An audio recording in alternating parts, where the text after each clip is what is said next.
All right, so welcome to tonight's session. I'm super grateful and it's super amazing to have you all here tonight. Okay, out of your busy schedule, out of what is going on everywhere in the world right now, we made it out here. Okay, so it's so important. What we are going to be discussing tonight, it's so important to us. It's so important to our health. It's so important to our family because if you look at what is going on, if you look at our life, we're not just created to this world just to live, work, and just die. Okay, there are certain things that we are meant to come and achieve. We have a purpose, and no matter what the purpose is, no matter where you are supposed to fulfill your purpose in whatever area, whatever aspect of your life, there's one thing that is most important that you must have to be able to achieve that, which is your health. Okay, your health is important. Your health is super important. When it comes to you taking care of your children, you need your health. When it comes to you, making it in your career, you need your health. When it comes to you being, friends to people, you need your health. When it comes to even virtually everything, even when it comes to you serving God, you need your health. So it's like the foundation. But with the way things are going on right now, this foundation, this priority has changed. We no longer give enough priority to our health, and it affects all aspects of our life. So that is why sessions like this are very important for you to actually tune in. Okay, it's rare to see this kind of session giving you what you need to know, because I'll be telling you why as we proceed. Because um, there are institutions that have already been created or have already been established to profit from you not having good health. There are institutions that have been created, there are industry that have been established, backed by the government, backed by the world government, to profit from you not having good health. So they are making so much money. That is why some of the solutions, some of the illnesses that are ongoing in the world, that are so common in the world, the solutions are being suppressed. Researches that can bring out the solution are being suppressed because you being sick, you remaining sick is making them so much money. Okay, I'll be breaking some of them down as we proceed. So sessions like this are very important, and like I would like to tell you, if you are the only one who is healthy among your friends, if you are the only one who is healthy among your relatives, among your inner circle, among your colleague in your family, then you are sick. You are still sick. Out of 10 people who are close to you, you are the only one who is healthy, then you are still sick. So if you know anybody who needs to be here right now, before we go too deep into this, because we are starting already, just share the link with them, get them on board, let them tune in, let them learn what they have to learn, and pick out what relates to them and start making use of that. Okay, so let's go right into it. Now, you might be asking, why is this class so important? What is the importance of this class? Like you see, we are going to be talking about food, basically, your diet, meal, what you eat, food as medicine. How to eat the right way in order for you to stay out of the hospital. How to eat the right way in order for you to be able to break free from the reliance of drug regularly. Okay, there are people whose health have gone so bad to the extent that they have to take drug for almost everything. They have to take they need the support for everything. They need support to see, they need support to defecate, they need to take something to sleep, they need support to perform sexually, they need support for to work, they need support for every single thing.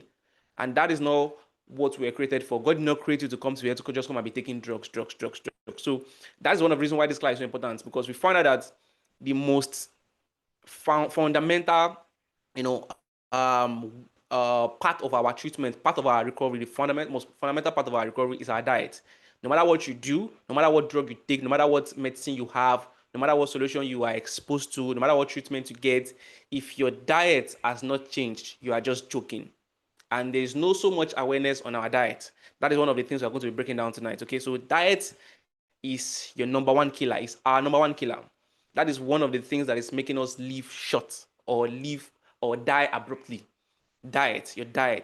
In fact, there is this word play I used to give. If you look at the spelling of diet, diet, the first three letters is die. So it is your diet that kills you. Okay, on the other side, If you look at the word death, Death,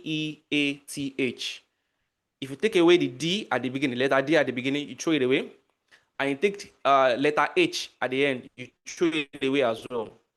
What do you have left in the middle? You have EAT. That is it. So in the middle of death, you have it.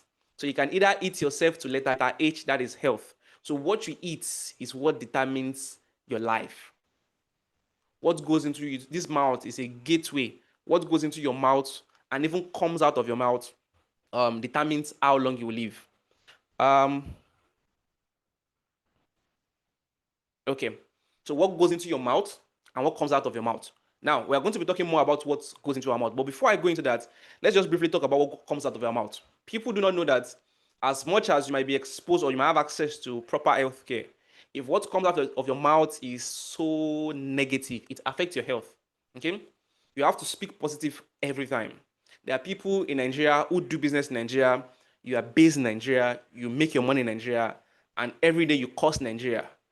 Nigeria is this, Nigeria is that. It bounces back to you. That is why people who are ahead, in other climes, for example, in the United States of America, no matter what is going wrong in the state, no matter what is going on in the government, in the economy, when Americans wake up in the morning, what do they say? Let me know if anybody can get, anybody's following my train of thought. When Americans, no matter who the president is, whether they like the president or not, whether the economy is going well or not, when Americans wake up in the morning, what do they say? Type it in the chat. What do they say?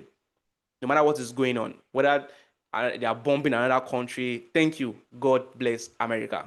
They pray for the country because they know they are still in that country.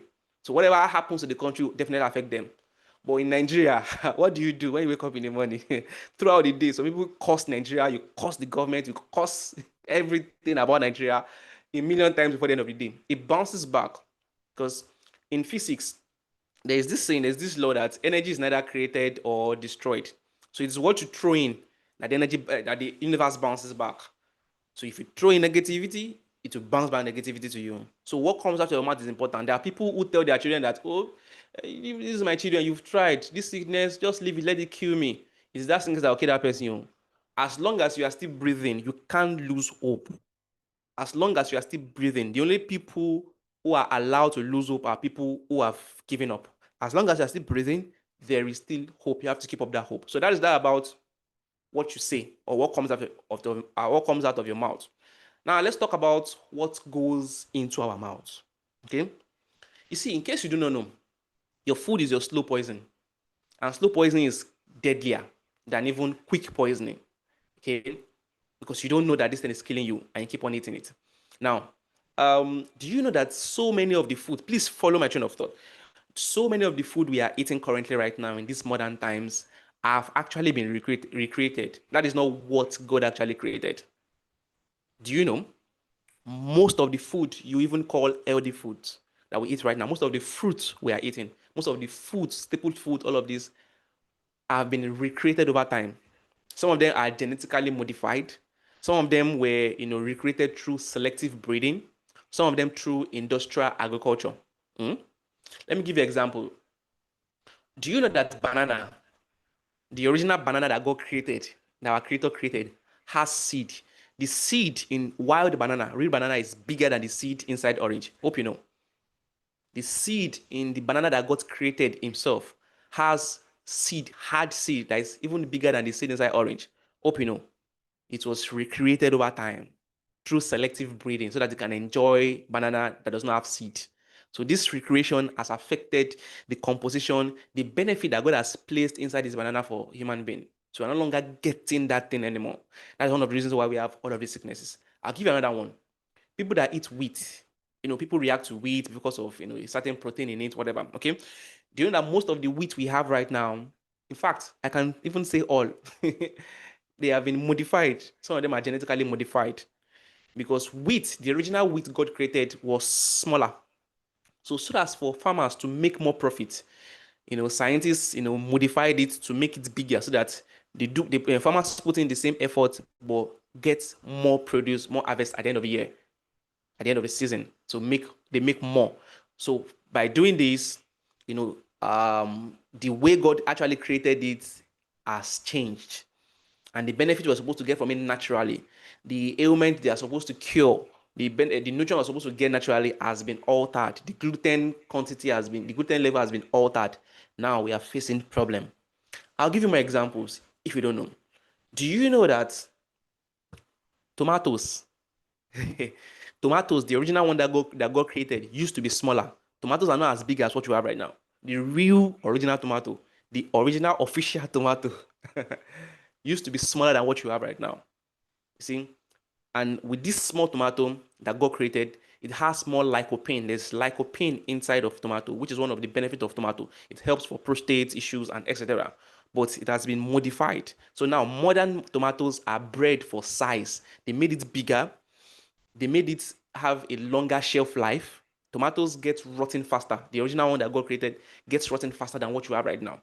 So because they want it to have a longer shelf life, it has been adjusted. Then the original tomato that God created is not as bright. The color is not as bright as what you have right now. So it has been modified for the size, for the shelf life, and for the color, not for nutrition. So the nutrient we're supposed to get in it that God actually kept in tomato has faded down, has gone down. Okay, it has been toned down. So we're not getting this deserved nutrient. So there are a lot of illnesses that tomato will have naturally taken care of, but because of this modification, we are suffering. We need to rely on drugs these days.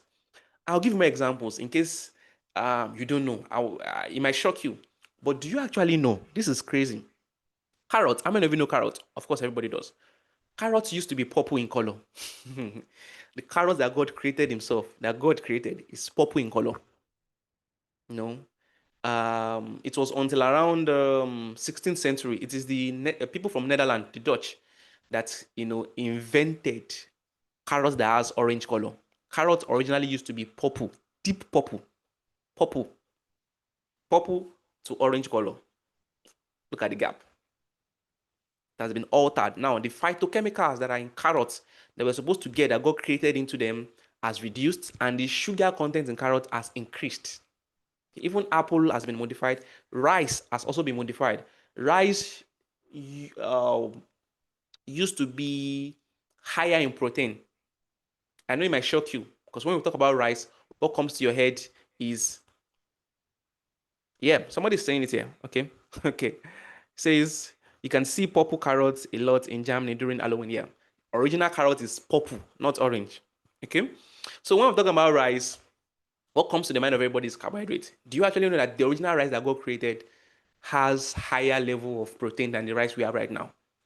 It has a lot of protein, it has a lot of minerals, and it has a lot of antioxidants.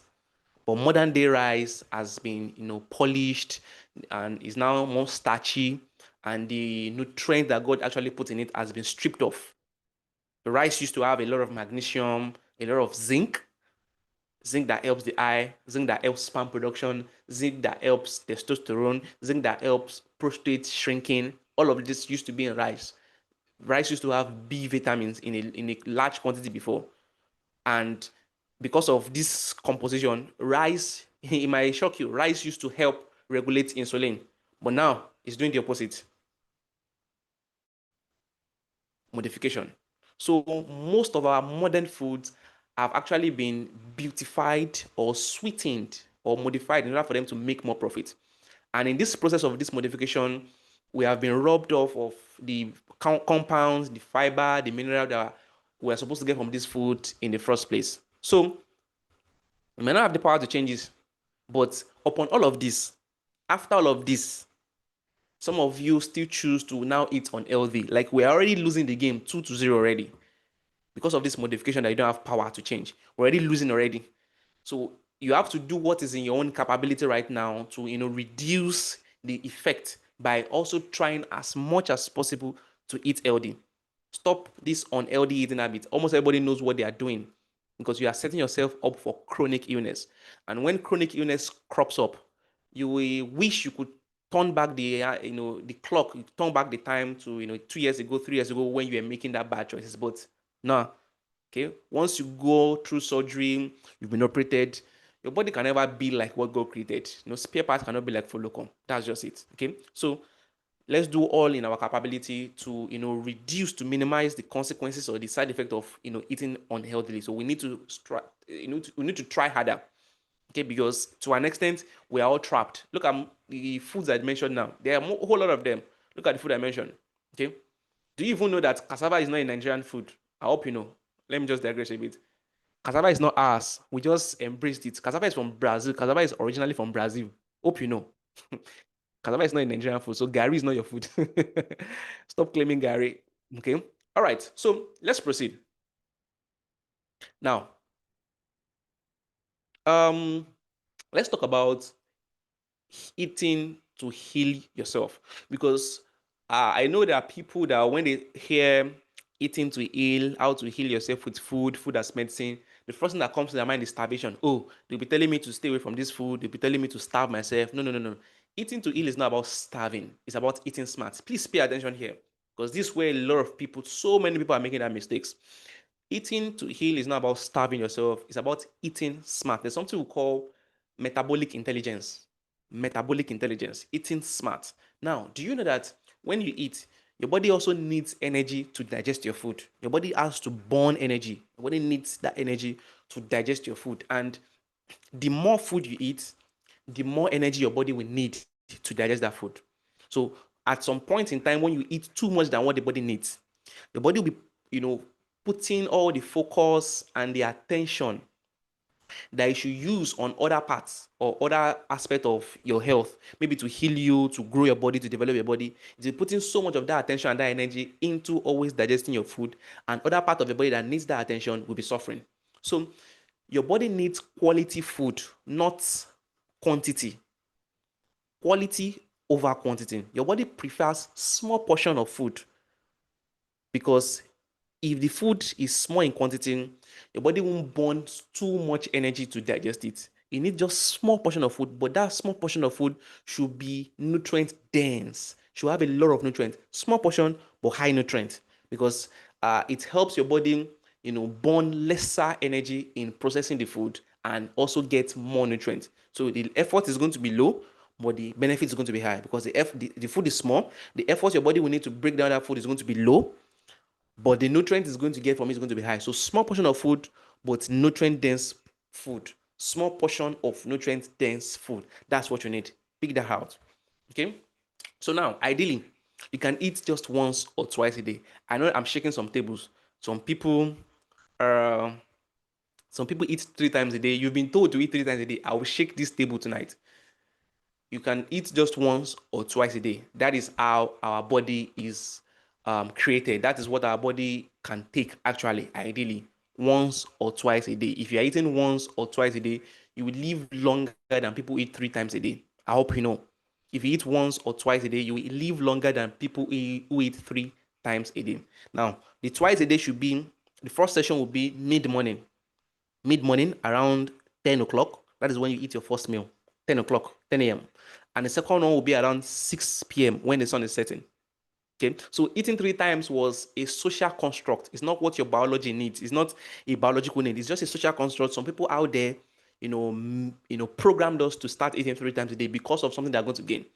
Do you know that during the times of our forefathers, olden days, long time ago, before agriculture, before we have food preservation techniques, refrigeration, all of these food preservation technique, where the time where you have to kill what you want to eat immediately. There's no way to preserve what you killed today or the food you have today till tomorrow. So each day they have to go out to look for what they want to eat each day. So during those time, when they wake up in the morning, they set out to look for the food for the day. So by the time they are getting the food, by the time they are done getting the food, preparing the food, it could be hunting for animal or whatever. By the time they are done getting the food, it will be around 10, 11, 12. So that's when they eat their first meal. It was when food preservation technique came up. Now everybody started eating early in the morning. No, our body is actually made to eat around 10, 11, 12. I'll prove it to you. Okay. Secondly, this is where 3 times meal came up again. During industrial revolution, when factories began to crop up everywhere, electricity came up, factories, manufacturing plants, etc. There was a particular time like that on Earth when this actually was the main thing. Unlike now, where internet, we're in the information age. There was a time where we're in the revolution, industrial revolution, industrial age. Okay, now, so during this time, factory workers are highly in demand. Factory workers were highly in demand, a lot of them, and they work hard. They work so hard. So because of the type of work they do, factory workers, they have to wake up very early in the morning to start work, and they work long hours and retire late at night. So in order for them to survive, these workers had to eat 3 times. That's because of the long hours, because so as for them to be productive. So eating 3 times was not actually created for your health. It was created for factory workers to be productive. It was created for employees to be productive. You eat very early in the morning, you have lunch break, and you eat late in the evening 3 times. But ideally, biologically, we're meant to eat only once or twice a day. Okay. The third source of this programming of eating 3 times a day is the food industry. The food industry. The food industry actually introduced breakfast. There was something like breakfast, like we have it right now. Eating very early in the morning, taking all of these things by 7 a.m. There was nothing like that actually. Our body was not created for that. It was food industry that created breakfast. Do you even know that they even came up with a marketing gimmick that breakfast is the most important meal of the day? It's just a marketing gimmick to get you to buy cereals. This saying was created by the founder, the person who created cornflakes, Kellogg, because it was creating cereals. So most of the foods the company was creating was breakfast meal, cereals, cornflakes, all of these stuffs. So they had to look for a way, they had to look for a marketing gimmick to get you to always eat their product every time in the morning. So they tell you breakfast is the most important meal of the day. So when you understand that breakfast is the most important meal of the day, the next question we'll ask is, what can we then eat? Then they present you their product. They present you cornflakes, golden morn, all of these things. You know them. Yeah. So breakfast is not the most important meal of any time. There is no meal that is more important than anyone. Breakfast is as important as lunch. Lunch is as important as dinner. Breakfast is not the most important. None has higher priority. If you wake up in the morning and you are not hungry, you don't need the breakfast. If you wake up in the morning and you are not hungry, you don't need breakfast. Now, so when food manufacturing companies, food industry came up with this gimmick and they started pushing it, and it was getting them, profits, advertisers also to, pick it up, and they started, putting in fear that if you don't eat breakfast, you will faint. If you don't eat breakfast, you have ulcer. If you don't eat breakfast, it's a lie. Skipping breakfast is not what causes ulcer. Today is not just a class for ulcer. In fact, do you know that fasting is not what causes ulcer? Starving yourself is not what causes ulcer. I don't want to digress so much into ulcer, but starvation, not eating, is not what causes ulcer. Okay, but some people tell you that, I have ulcer, and I notice that anytime I eat, if I'm having the trouble, I'm having the pangs, I'm having the pain, anytime I eat, the ulcer pains goes down. That means because there are two types of ulcers, that common ones. There is the gastric ulcer, and there's the duodenal ulcer. The gastric ulcer is the one for the stomach, and the duodenal is the one for the intestine. So if there are some people that when they eat, their ulcer pain reduces, that one is intestinal ulcer. But there are some people that when they eat, their ulcer pain increases, that one is stomach ulcer. So if you say, anytime I eat, my stomach, the pain reduces, it calms down, that means you have intestinal ulcer. And the reason why it happens is this, because when we eat, the acid at the upper part of the small intestine dilutes, the food dilutes it. So by the time the food is diluting it, the acid is not as concentrated as before. So you just notice that immediately you ate and the food that diluted the acid on the at the upper part of the small intestine, you feel relieved. That's what is happening. It's not as if it was because you were starved or because you are fasting or because you're not eating. That is not it. Okay, fasting does not cause ulcer. So even if you have that intestinal ulcer, small intestine ulcer, duodenal ulcer, and you eat and the pain relieves you, fine. After some hours, once the food is digested and goes, the acid becomes concentrated back, the pain comes again. Okay, so fasting does not cause ulcer. It is weak stomach lining and weak intestinal lining that causes ulcer. And this stomach lining can be weak because of your genetics. It can be weak because of excess H. pylori. H. pylori weakens your stomach lining. H. pylori weakens your intestinal lining, okay, when it's in excess, or when you take painkiller in excess. People who have been suffering from arthritis or who have been suffering from pains and they've been taking painkiller for a long time, it can lead to that. It can weaken your stomach lining or weaken your intestinal lining. Or people who eat excessive acidic food, especially when you eat excessive acidic food for breakfast, it can also weaken your intestinal lining and your stomach lining. Also, people do not know that stress is a major cause of ulcer. Stress is a major cause of ulcer. So no matter what medication you are taking for your ulcer, if you still go through or you still have accumulated stress or you're still going through stress, there'll be issues. Stress is a major cause of ulcer. Then the last one is poor mucus defense. There is this mucus substance that helps us coat our stomach so that the acid in our stomach do not eat up the stomach lining, do not eat up the stomach wall. So if this mucus is weak and is poor, is not high grade enough, the acid can eat up the stomach lining. Your stomach needs to be acidic. It is normal for your stomach to be acidic. If your stomach is not acidic, you won't be able to digest your food. You'll be having constipation. So when you have ulcer, taking antacid is not the solution. If you take antacid, you are going against what God created. Your stomach must be acidic for you to break down your food. So if you are taking antacid, antacid is anti-acid, something that is working against the acidity in the stomach. And once the acidity in the stomach reduces, you won't be able to break down your food properly. You'll be having constipation, and it can also lead to stomach or colon cancer. Okay. All right. So that about that for cancer. So for ulcer. So the most important meal is not breakfast. Don't be deceived. Okay. So if you're not hungry in the morning, don't eat breakfast. And all of these lessons are not for you alone. They're also for your children. They should get used to it while growing up. Okay. So stop eating 3 times a day. You don't need it. Your body never signed up for you to eat 3 times a day. So scrap it. Okay? All right. Are you with me? If you're with me so far, let me know in the chat. Give me a 2 in the chat. Now, so the question that might be in your mind right now is that, okay, what time should we now eat in order for us to avoid health crisis? I think I've talked a little bit about it earlier on, but let us go into details right now. Okay? You see, healing, true healing, begins when you start to eat according to your body's rhythm, according to the body's demand, not some marketing gimmick or craving. Some people do not know the difference between being hungry and craving.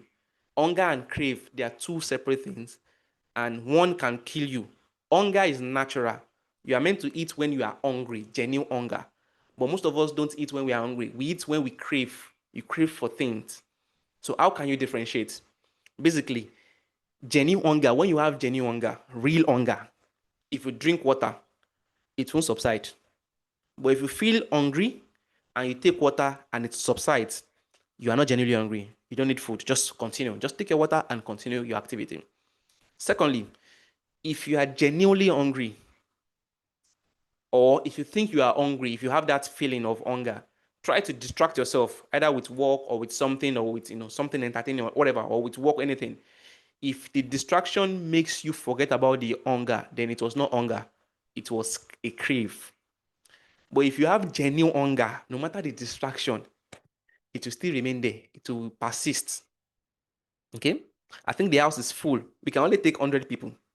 Okay? The house is filled up. So make sure you don't leave, because there are people at the door. Once you leave the coming, you won't be able to come in again. Okay? All right. So I was talking about genuine hunger and crave. So when you distract yourself and the feeling of hunger leaves, you forget it, then you're not genuinely hungry. The hunger might be coming up, but it has not reached the level of genuine hunger. You are just craving for something. Okay. The third one is to differentiate between genuine hunger and crave. If what you feel when you're having a hunger feeling, if you are more interested in eating refined foods, you are more interested in eating ultra processed foods, you are feeling hungry, but they ask you what would you like to eat, you feel like eating chocolate, you feel like taking ice cream, you feel like taking snacks, you feel like taking popcorn, you feel like taking soft drink, it's a crave. Especially if that thing is highly refined or carbohydrate based or ultra processed food, all of this type of foods. That was what you feel like eating. Then it is a crave. Be careful. It is most likely not genuine hunger. Okay. So genuine hunger, if you distract yourself, it will still persist. Genuine hunger, if you drink water, it will still persist. Genuine hunger, you feel like eating proper food, not junks, not fast food. If they ask you what do you feel like eating and you say you want to eat noodles, I don't think you are truly hungry.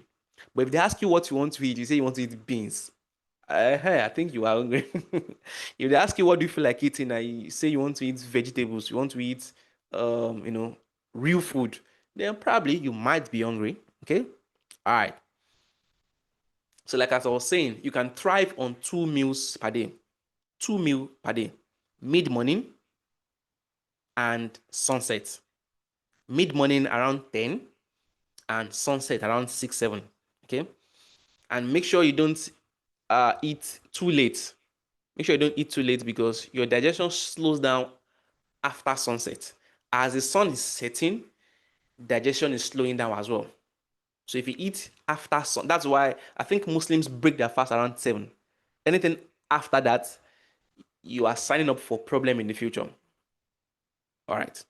Because you need about 18 hours for your body to take a break from digestion. Some of you are just always eating something. Your body is always digesting something.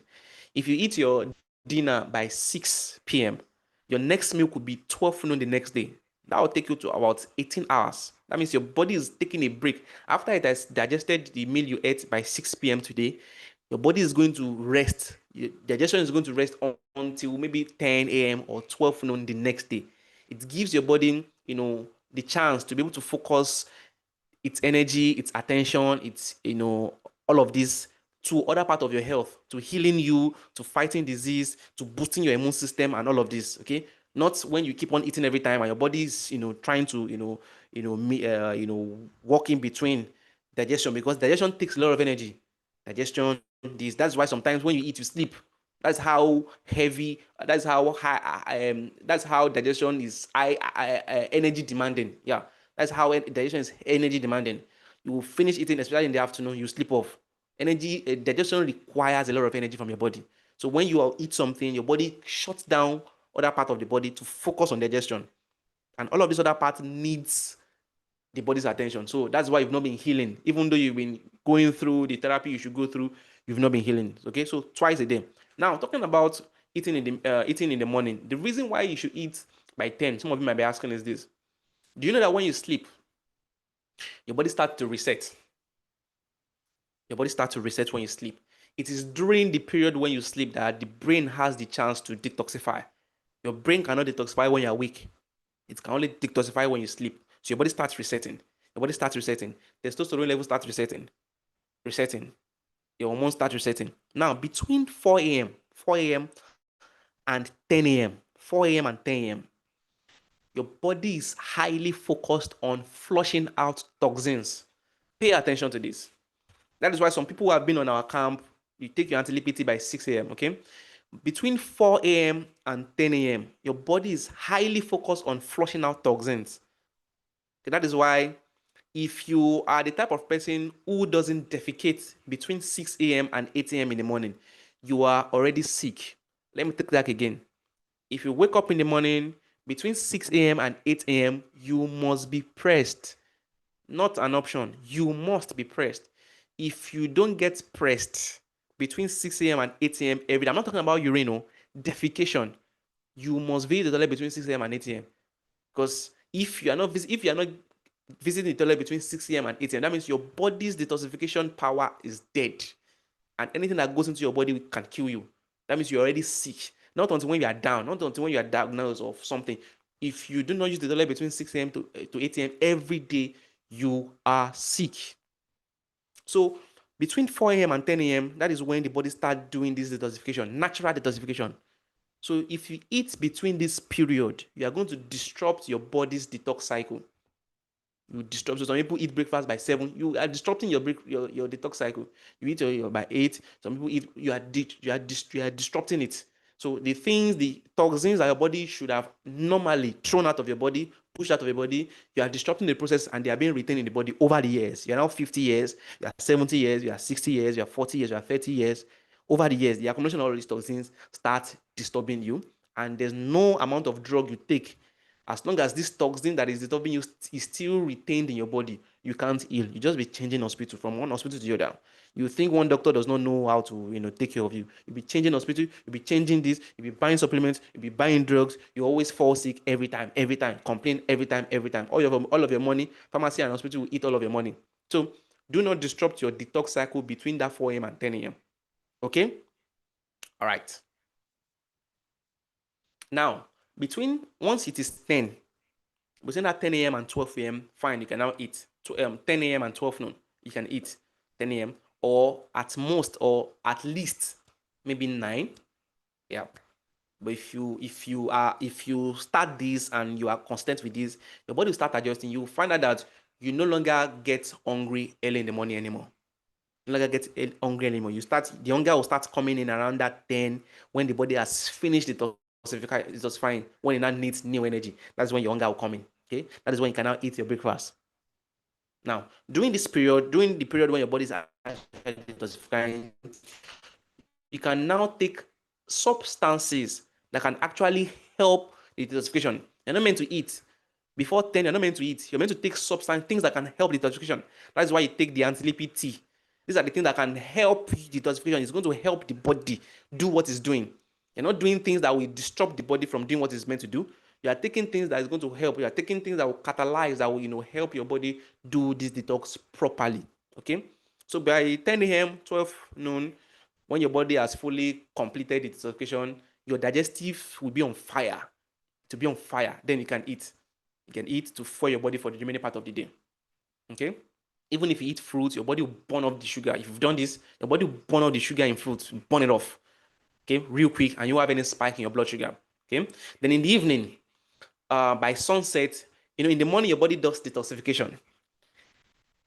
Early in the morning, mid-morning, towards the afternoon, your body needs food to refuel the energy. Then in the evening, by sunset, your body needs a specific food that does something. In the evening, your body does repairing, worn out tissues, worn out cells. Your body repairs them, in the evening till you fall asleep, even during sleep. Then your body begins reset again. So in the evening, what you need the most is protein and vegetables.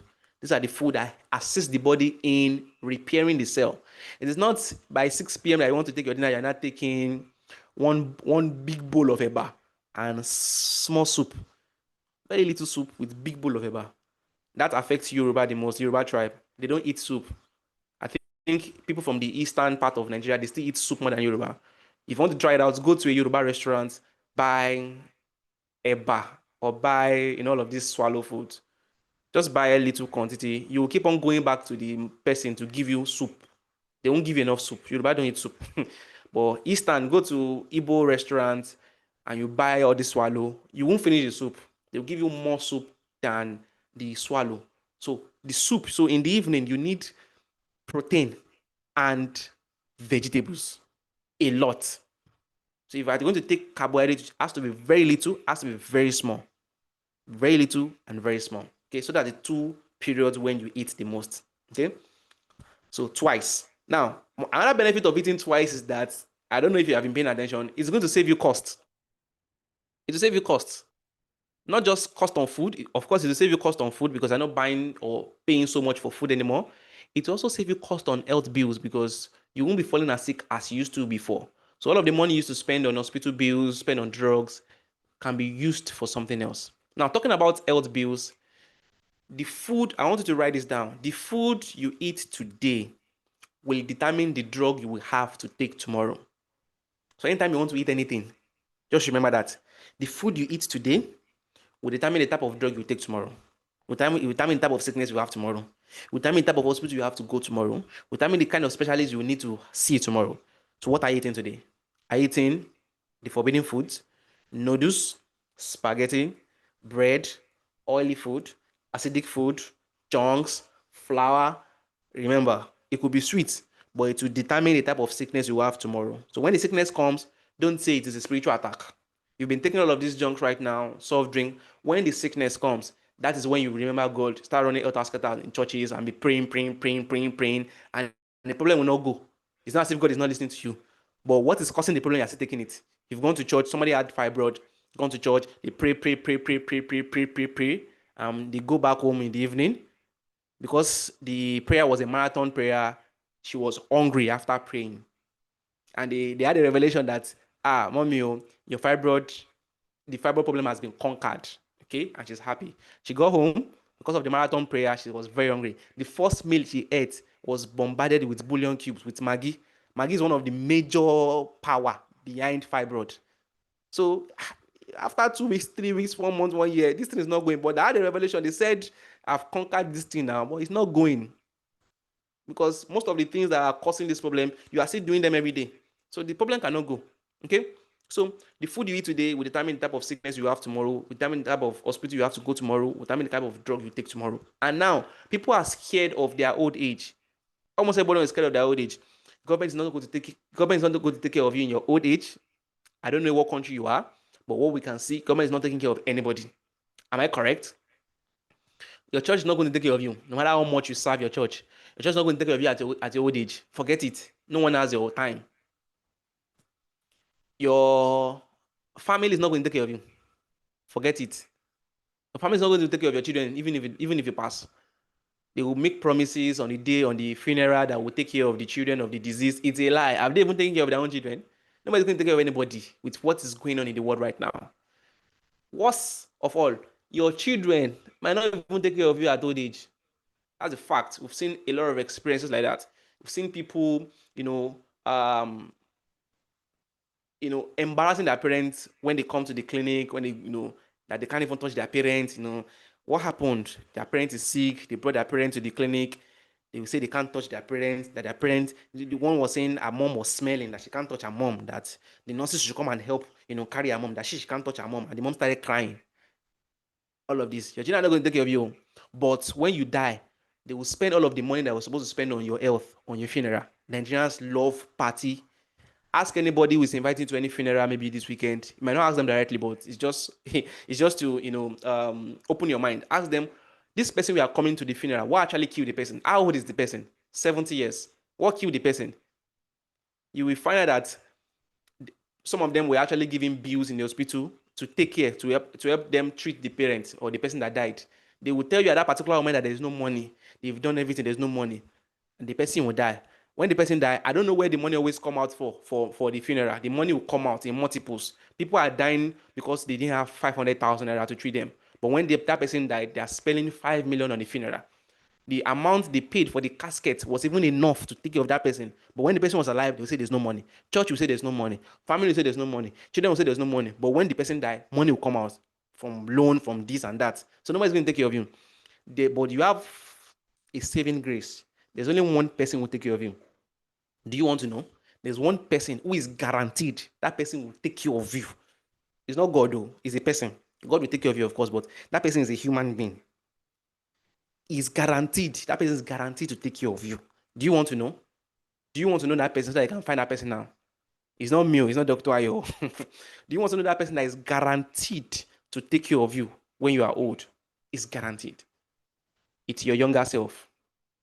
Your younger self is the only person who can take care of you at old age.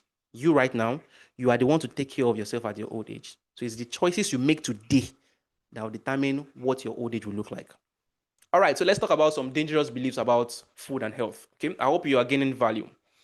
Okay, people will say, I'm talking about us adjusting our food. We should stay from this. We should let me enjoy my life. When the problem comes, I will adjust. Let me enjoy. Let me eat my bajare. When the problem comes, I will adjust. I will adjust my mind when I get sick. No, that should not be from you. Others out there can be saying that, but you here, no, you should adjust from now on.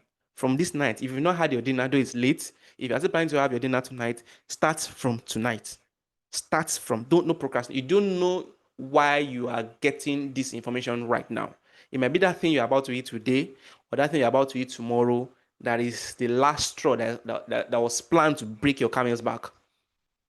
Probably that was why you are actually, you actually met with this right now. So start from now. Adjust from now, because as at today that you're listening to me, as at this night, it's already late. We have people here who are 50 in age. We have people who are 60. We have people who are 70. We have people who are 40, 30, 80 here. Imagine you are 50. That means most of the things you are just learning tonight, you've been doing a lot of things wrongly for the past 50 years. That means your body is already gone. Somebody is hearing that they should stop eating Maggie as of today when she's 55. That means she has eaten Maggie for 55 solid years. Maggie has destroyed the health already. So it's already late. So today is not the time to now procrastinate. After I finish the Maggie in my house, the one I just bought, after I finish that one, I will start staying there. No, no, no, no, no. Start today, immediately, right now. Don't postpone. Another dangerous belief that people have is that if I start adjusting how I eat, I will become lean. I don't want to become lean. People around me will be complaining. People around me are already complaining that I'm looking lean. People around you who will never show up when the illness shows. People around you who will never even pick up your call when the problem starts. Do you even know, especially if you have old people around you, do you know that old people, aged people, 80, 90, or 100, who are slim, they always give their children lesser health problem compared to older people who are fat? I hope you know. Check it out. You can start observing right now. Older people, aged people who are, slim in stature, who are smart in stature, they always give their children lesser health problem, lesser wahala compared to those who are, on the bigger side. Okay. In fact, your weight is one of the indicators of your health. If you don't know, it is Africa that just messed up everything. That they say the bigger you are, the more respected you will be. No, no, no, no, no. Don't let them kill you before your time. So if adjusting your food entails you or if it requires you to go lean, to go slimmer, to go to reduce unnecessary weight, please embrace it. As long as it's going to help you live healthier, it's going to help you live better, longer, not just longer, but better. Do you know that one of the causes of arthritis is your body weight? Your legs, the muscles, the joints in your legs are created to carry a certain weight. When the weight is more, the leg will start complaining. Do you also know that your weight is one of the major causes of heart issue? Your heart is your engine. Do you know that even if you are growing fat, even if you are getting bigger, the heart does not increase in size? It is the same heart size you have when you were slim that you have now that you are fatter.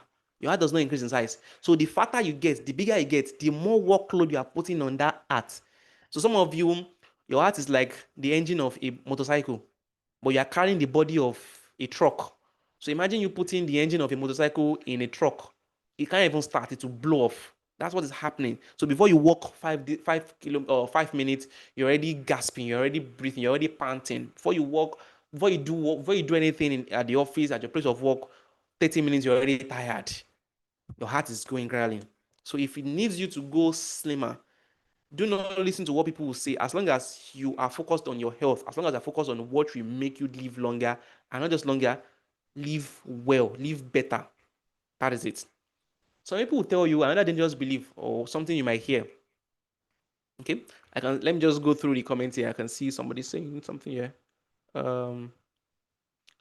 Okay, so true. Somebody's testifying here that so true. My grandmother is lean and she has no health issue and she's 90. Yeah, it's true.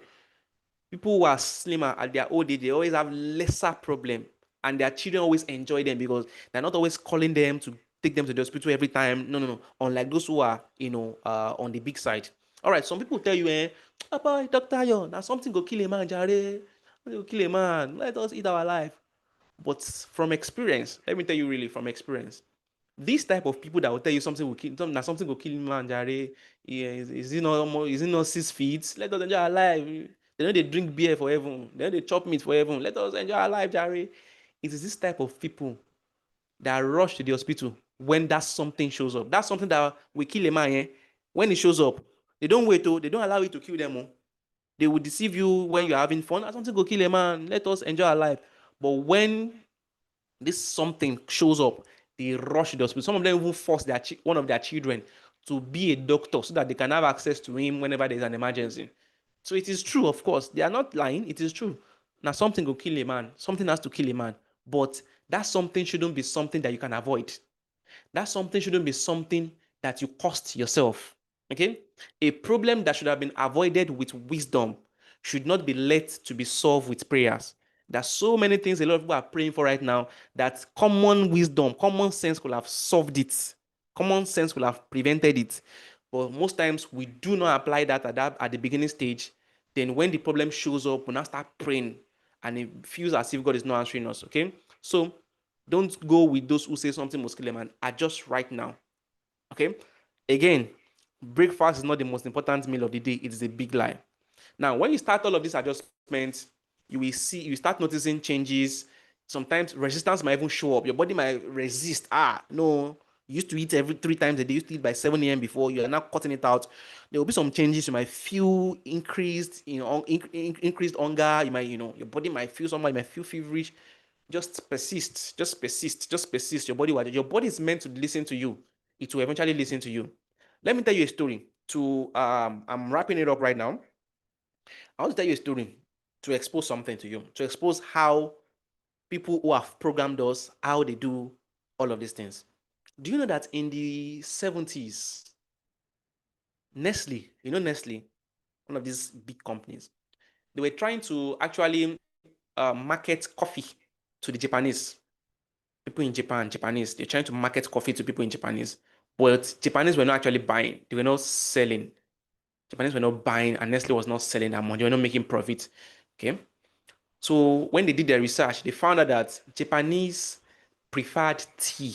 Asians, they prefer tea. So they found out that Japanese prefer tea, and they have emotional connection with tea. They can take tea in their sleep. They welcome you with tea. If you're a visitor in their house, they offer you tea. When I mean tea is not what Nigerian call tea. Tea is not Bonvita. That's not tea. That's chocolate. That's chocolate. Tea is Lipton is tea. Tea is always leaves in bag. Okay, that's what we call tea. But Nigerians, when you mix milk and chocolate together, we call it tea. That's not tea. Tea is actually in bag, like Lipton, like top tea. That's what we call tea, not the other beverage. Okay, so Japanese were emotionally connected. Sorry, Japanese Japanese were actually connected. They had emotional connection with tea. Now, so when Nestle found out, they changed their game. They did something different. Listen, this is how we are being programmed. Do you know what they did? They stopped the production of coffee. They didn't go into the production of tea, no, but they stopped the production of coffee. They now started producing candy, sweet, that is coffee flavored. Started producing candy, sweet, that is coffee flavored. They stopped targeting the adults. They knew the adults were already used to tea. They started targeting the children in schools, young children. They love candy, but they added coffee flavor to the candy. So as time goes on, years goes on, the children fell in love with the candy, so they were already used to the taste of coffee. So by the time they found out that this set of people have already reached a certain age, they were growing older, they now reintroduced coffee. And this set, they got hooked on it. They got hooked on this coffee. Look at the programming. If you notice, if you pay attention to adverts, if you allow your children watch adverts on television, I don't want to just call brand names. That's why I don't like, doing some of these things on YouTube. Okay. Anyways, watch some of these brands. You know them when they advertise. Who do they target? Noodles. Who do you see in the advert? Beverages like Bonvita, like Cowbell, like the Milo. Who do they target? Who do you see in the advert? I want to know in the chat if you understand what I'm saying. Who do you see in the advert, in their video advert? Who are they targeting? Let me know in the chat if you know what I'm talking about. Children. Yeah. Which other one? You know them now. You know them. They are targeting people from their, tender age.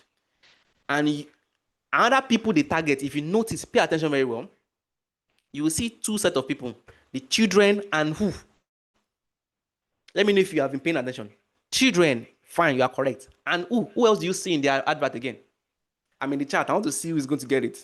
Mothers. Mr. Oyetoro Timothy. Dope. Miss Aminat. Dope, yeah.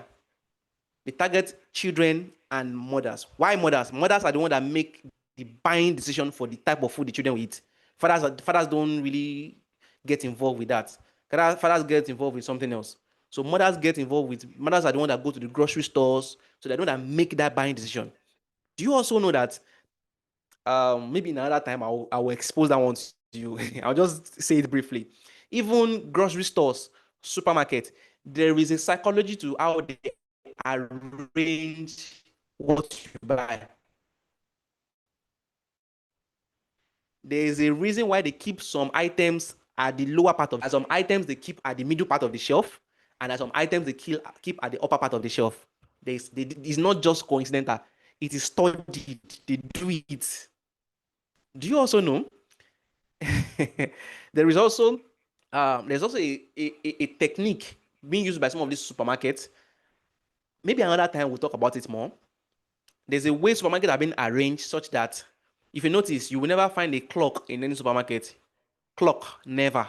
You never find wall clock or anything that will tell you the time in the supermarket. There's a reason for it. It's not just coincidental. And sometimes they keep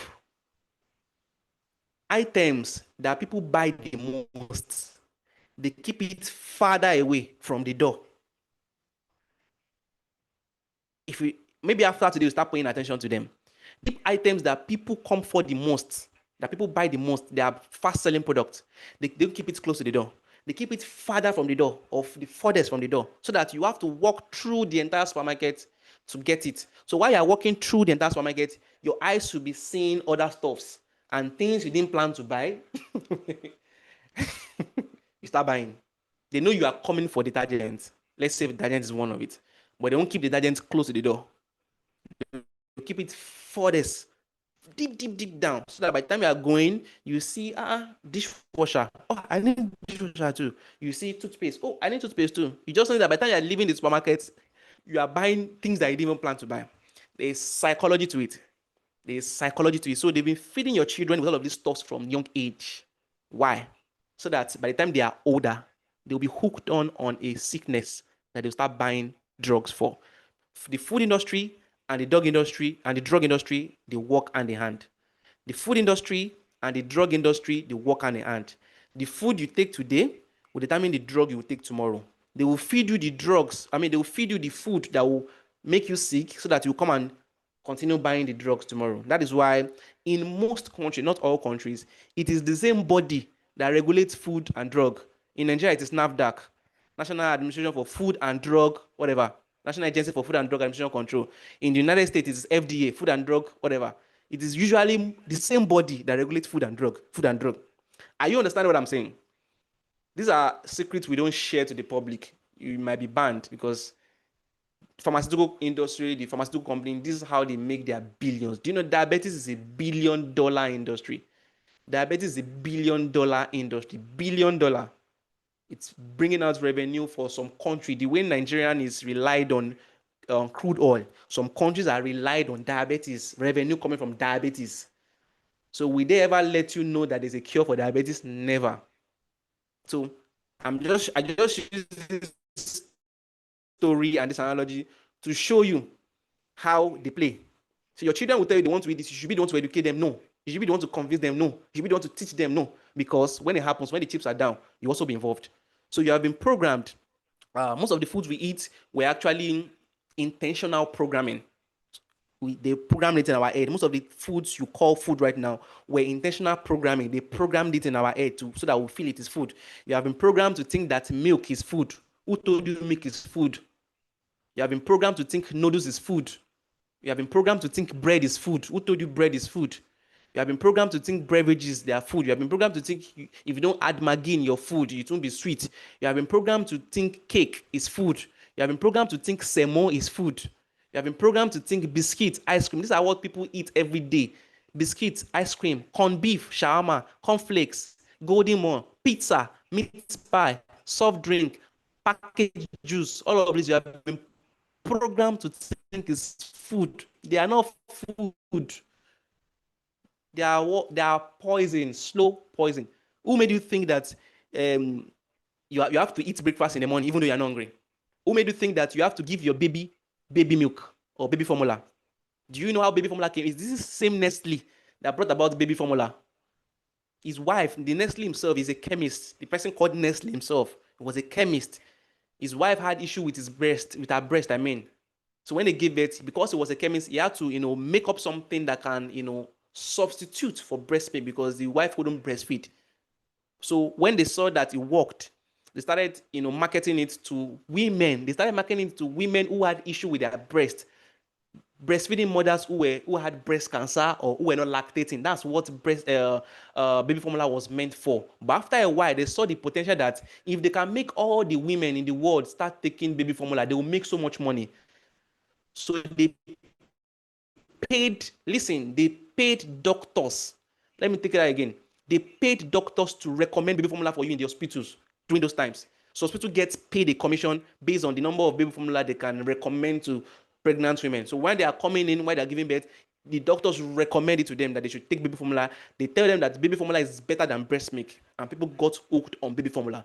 And you destroy the health foundation of your children from age zero. Their health foundation is dead. They grow up by 30, by 20, they start having issues, erectile dysfunction. They forget so quickly. They are dull in school. They don't have strength. By age 5, they're already using eyeglasses, medicated glasses. They have this. Whenever there's any problem in the world, any health problem, your children are the first one to get it. When there's Apollo, your children are the first one to get it. When there's cough, your children are always the first person to get it. The immune system is dead. All of this.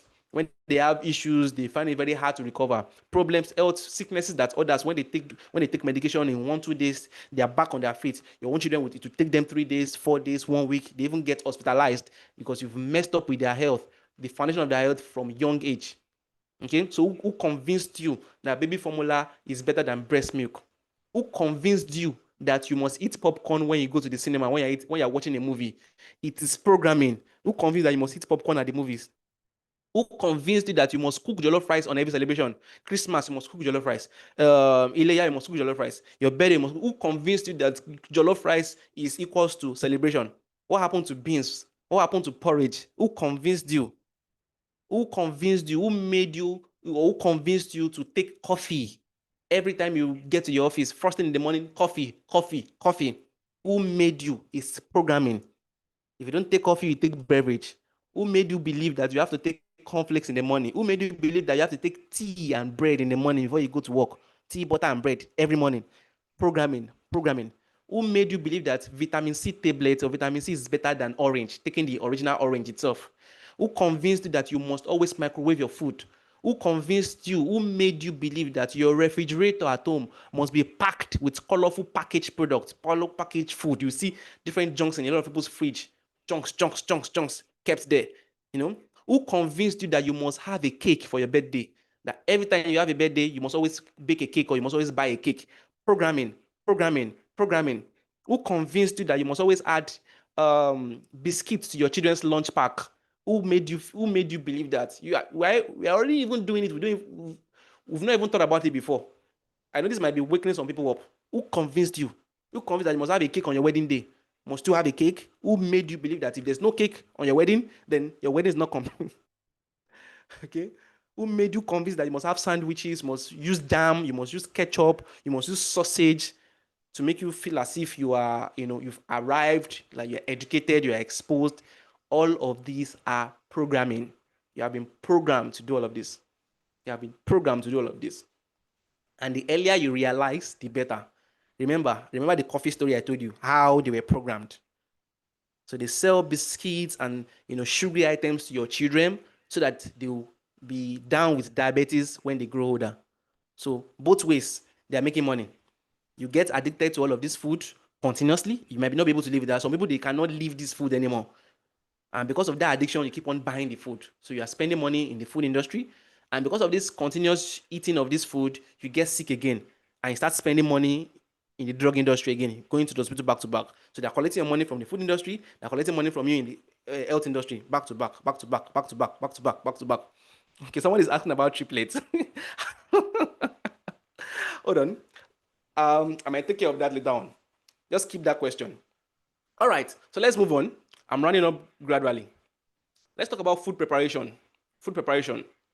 See, when you start doing all of this, when you start having a change about all of these, people will look at you funny. People will look at you funny. There's this school of thought. Do you know that Nigerians are the only one that have 3 weddings? 3 weddings that are recognized under the Constitution. You do church wedding. Church wedding is recognized under, I think, under the customary law. You again, you do the church wedding is called maybe white wedding. You do court wedding. You go to the court. Then you do traditional wedding. These 3 weddings are recognized under the law. It's just repetition. You're just wasting your money. You're meant to do only one. Once you do church wedding, you're not meant to go to the court again. But you're not meant to go to you're not meant to do traditional wedding. Though court wedding is stronger under the law. But the 3 of them are recognized. Some of them are recognized under customary law. Some of them are recognized under whatever. So you keep on repeating, wasting your money. You do traditional wedding, it's recognized. You do white wedding, it's recognized under the law. You do court wedding, it's recognized under the law. Go to registry, just wasting money, wasting money, wasting money, wasting money. Nigerians like parties. In fact, wedding. Let me go there. Let's go to our food preparation. Okay, so food preparation. Do you know that? You might not know, but let's just have it today. If you prepare your food, as long as you can taste salt in your food, that your food is sweet, you salted the food to taste, you're overdosing salt. You are not meant to taste salt in your food. You are not meant to taste salt in your food. If you added salt to your food, your soup, you tasted, you said, salt is not enough. You added salt. As long as you are tasting salt in your soup or in your food, you are overdosing salt.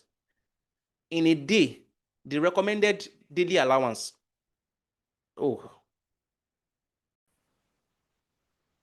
Okay, so like I was saying, the daily recommended quantity of salt. Let me take that again. The daily recommended quantity of salt that we need is just 2,300 milligrams. So 2,300 milligrams of salt in the entire day. That's what we need. And 2,300 milligrams of salt is equivalent to 1 teaspoon. It's not even up to 1 teaspoon. Let's just say 1 teaspoon of salt is all we need throughout the entire day. So in all the food you want to eat for the entire day, your morning food, the one in the afternoon, or whatever, all you need throughout is just 1 teaspoon. So if you have any meal and you can taste salt was added to it to taste, then you're already overdosing salt. Just 1 teaspoon in the entire day. The second rule, is a law. Thou shalt not add artificial seasoning to thy food.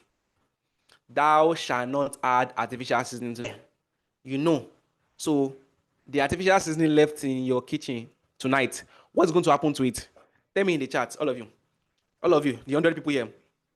The artificial seasoning left, the Maggi, all of it left that you have left in your kitchen right now. What's going to happen to it tonight? I want to know what will happen to it tonight. Let me know.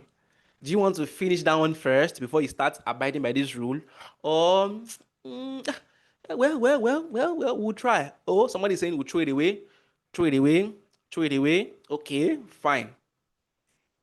God help you. Okay. Excellent. That's nice. So I'll be sending you 2 videos that you can watch to help you prepare natural seasoning that does not contain MSG, monosodium glutamate. Okay. All right. Then talking about, or still on food preparation, too much heat. We heat our food to the extreme in Nigeria. Chemical compound, the beneficial chemical compound in some of the foods we eat. We keep on reheating. Let me teach you how to prepare vegetables. Okay? Vegetables. Every time you are making vegetables, ensure that you have at least 2 to 3. Okay, somebody says it's going to finish using our own artificial seasoning first. Okay, that's left to you. I've done my own part. Yoruba used to have one proverb that says, okay, those who understand should understand that. Okay. All right. So, anytime you're preparing your vegetable soups, make sure you have at least 2, 3 to 4 different leaves together. Henceforth, those of you who are with me right now, listen to me. Stop preparing vegetable soup that only has 1 vegetable. What do you eat? Ugu soup? No. What do you eat? Water leaf soup? No. What do you eat? Spinach? No. make sure that at least 2 to 3 to 4 different kind of leaves, combine different leaves. That is the natural or the traditional multivitamin in Africa. Some of you are on multivitamins, taking multivitamin tablets, multivitamin drugs, whatever that is made of vitamins that are being extracted from, chemical compounds, all of this stuff that can destroy your health with side effects and etc. No, the natural multivitamin is combination of multiple vegetables. Take bitter leaf, little quantity. Take water leaf, little quantity. You can take ugu in plenty quantity. You can take maybe African spinach, little quantity. Combine everything together in your soup. Yeah, it will do two things for you. Number one, it will give you multiple vitamins because each leaves has its own embedded benefits. Secondly, this one is for the women. Men in the chat, men in the group, close your ear. I want to talk to the women here. I want to talk to the women. Okay? The women, listen, don't let them hear. Do you know? Listen, don't let them hear. Do you know that most of you that are married, I can't say the percentage, but a lot, your food, your husband is tired of your food already. The taste of your food is already getting boring. You've been married since maybe 1984, and this is 2025. That's 30 years plus, and your soup, your egusi soup, still tastes the same thing for over 30 years. He has been eating the same egusi soup, the same taste for 30 years. He's tired. That's why sometimes when you call him, hello dear, what should we prepare for you? They'll tell you, I don't know, just prepare anything. He knows in his mind, it's as usual. What is who? He don't tire. Okay. Then when he gets home and he's refreshed, and you ask him, dear, I've prepared the table, or should I prepare the table? Should I set the table? Should I bring your food? What will he tell you? Just tell you, yes, just give me small. He has not been eating so much of your food anymore because he knows the start. He should have acted a different way. But he knows if he acted that different way, if he acted the real way, there'll be problem.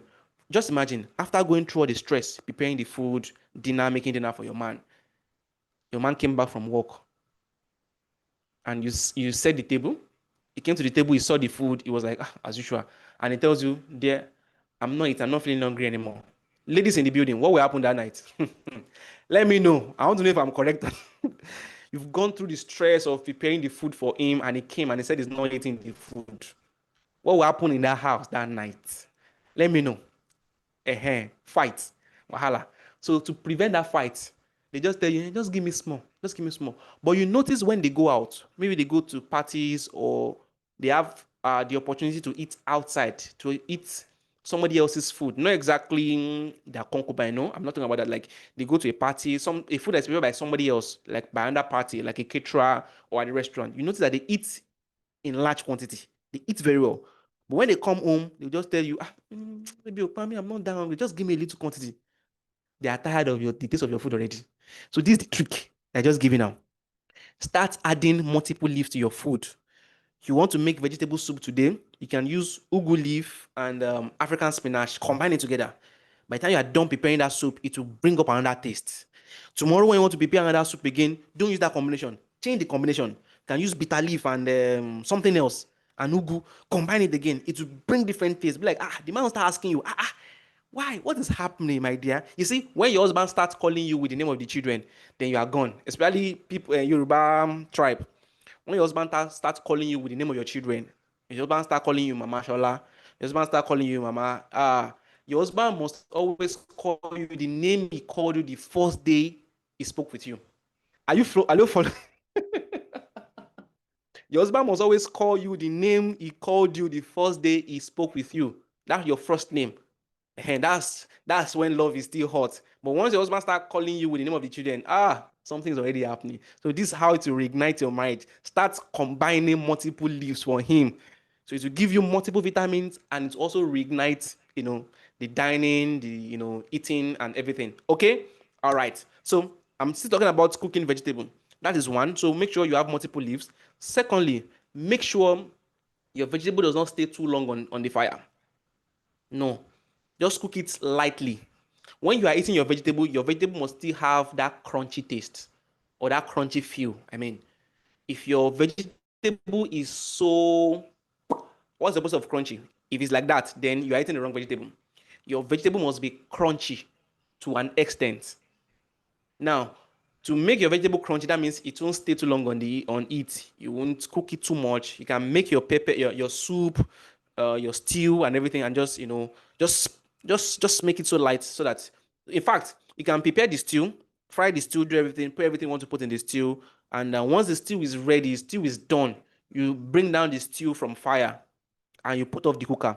Then you'll have chopped and washed your vegetable leaves. You can then put the chopped and washed and chopped vegetable leaves inside the stew, stir it and cover it without putting it back on fire. Just stir it, leave it there. It is the heat from the stew that should steam the leaf a bit. Then that's what you should eat. That's what you call vegetable soup. When you eat that, your friends might make jest of you. They'll say, "When I know a goat, why are you eating raw leaves?"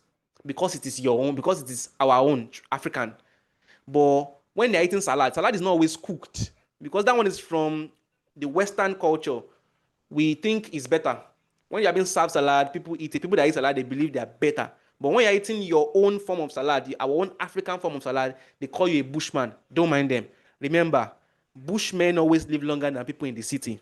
People that are from the bush always live longer than people from the city. So do that. Okay? Then no bouillon cubes, no Maggi, all of this. Instead of Maggi, I'll teach you a natural seasoning. Use a lot of locust bean. Locust bean is also powerful for insomnia, and it's also powerful for hypertension. Yeah. All right. That is that. Then boiled and baked food should be given more priority over fried and roasted food. Boiled and baked food, it should be given more priority over fried and roasted food. Another one is oil reuse. People like to reuse oil. You fried dodo yesterday, the oil was still remaining. You kept the oil because you want to fry um, fish today. If you keep on reusing oil, then you are gone. You are taking poison. Oil is not meant to be reused. That is that. Then people that preserve food, so people preserve food for 2 weeks, for 3 weeks. 3 days should be around 3 days, 4 days ish should be the ideal for food preservation. So if you cook on Monday, latest the food should be exhausted by Thursday or latest Friday. Okay, rewarming, freezing, rewarming, freezing. Kills the benefit. It will fill your tummy, but the benefit of the food is gone already. Okay, now when you are making your vegetables, you can rinse your vegetable before preparation with apple cider vinegar. It helps remove some of the chemical component that was used in planting the vegetables. Chemicals like fertilizer, herbicide. So you can rinse your vegetable with apple cider vinegar, and you can soak it for a little, let's say 2 or 3 minutes or 5 minutes, then rinse before you cook. Okay, so make sure you're always adding natural spices to your food. If you do not react to them, if you're not allergic to them, if you don't have any problem that makes you react to them, ginger, turmeric, garlic, cinnamon, all of this, they should be readily available in your kitchen. It shouldn't be something you add once in a while. They should be something you add to all of your foods. Then for drinks, you can learn how to prepare zobo. Zobo is very powerful.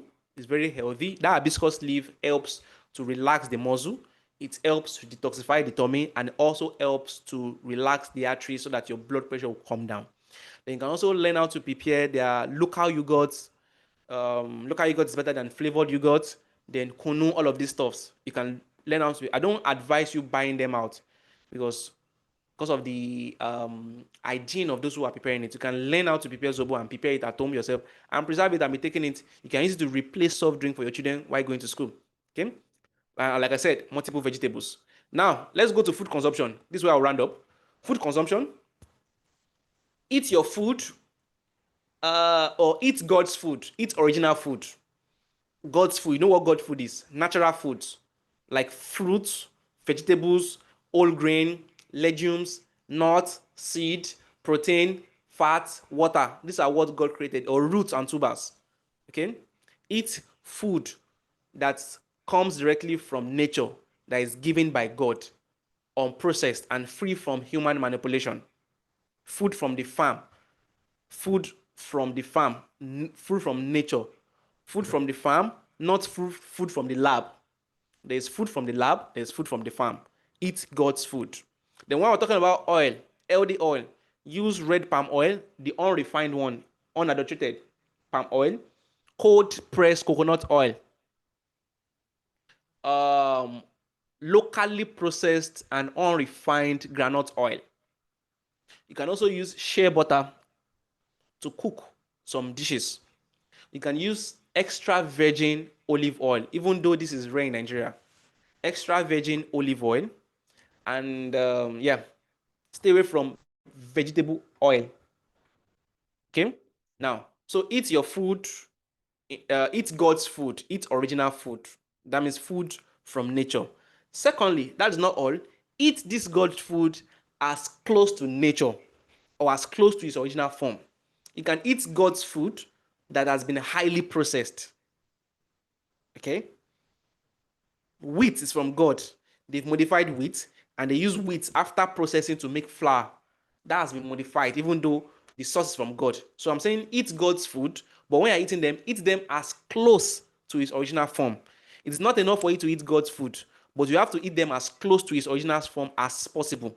Because overcooking can change the molecular compound of a food or of foods, and this food begin to lose nutrients when they are overdone or overcooked. So your fruits and vegetables that you want to eat, even though they are from God, they should still have some crunch to it. Don't blend your fruits. Don't blend your fruits. Don't overcook your vegetables. If your fruit or vegetable is all mushy, then you are doing it wrong. It must have some crunch to it. So there's a spectrum.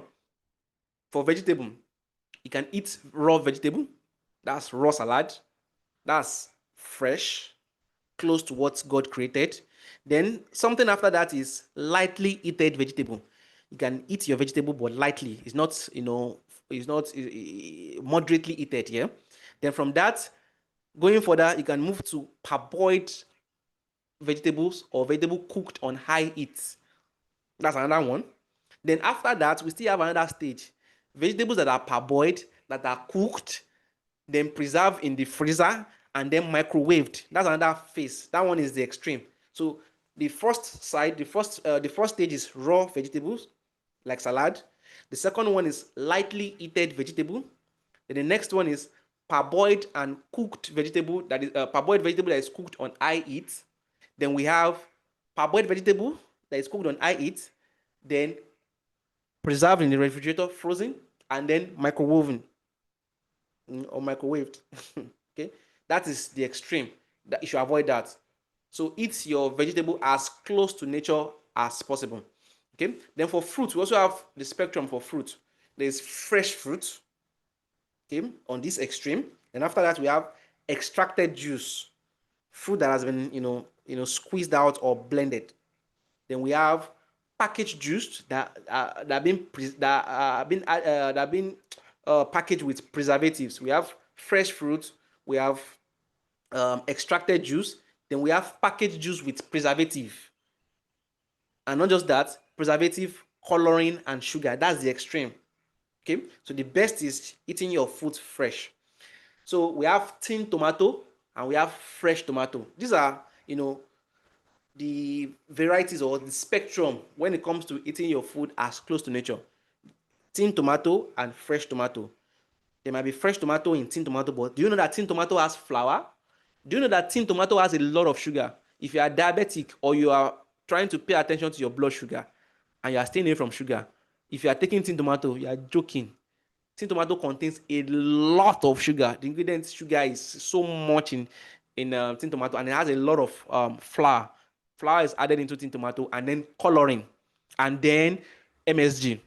Check your tin tomato. You will see that there are some tin tomato, maybe not all, but there are some tin tomato, there's some packaged tomato that has monosodium glutamate to make your soup sweeter. That's why they will tell you when you want to cook jollof rice, if you add tomato paste, it makes your jollof rice sweeter. It makes it have that delicious taste compared to if you don't use it. So in the paste, in the tomato paste, there's MSG in it. In the seasoning you're using again, there's MSG in it. You just combine everything, and then your issues sparks up and everything like that. So for people who like to eat outside, you like party food, there's a problem. You have to pay attention to that. So I'm not saying you should not process your food. I'm not saying you should not cook your food. But when you're beginning to over manipulate the food, there's going to be a big problem. So eating healthy does not promote sickness. Eating healthy does not promote sickness. So when you claim you are eating healthy and your health is still going bad, then you are most likely doing it the wrong way. So eat God's food, eat them as close to the nature, and then eat them at God's timing. Let me take that again. Eat God's food. These are the three principles. Eat God's food, eat them as close to nature, then eat them at the proper timing. I think we've discussed a lot about the timing. Okay, eat them at God's timing and eat them at God's size. There's a portion that you should take per time for food, because you're eating God's food does not mean you should overeat. Do you know in some religion overeating is a sin? In some religion overeating is a sin. Yeah.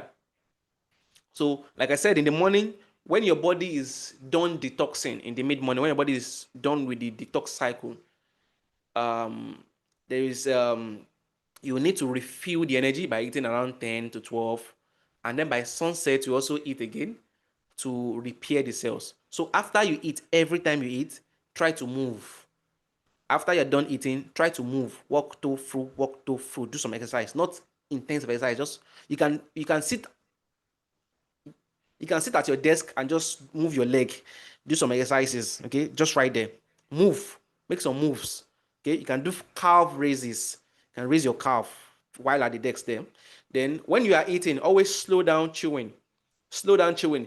Make sure when a mouthful of food, when you put a mouthful of food in there, make sure you chew your food for at least 20 to 40 times. 20 to 40 times before you swallow. 20 to 40 times before you swallow. Chew. Because digestion starts from the mouth. Digestion doesn't start from here. It starts from here. So the process of chewing your food helps you release what we call GLP-1. This GLP-1 helps you reach satiety better. You won't overeat. You will get filled up better.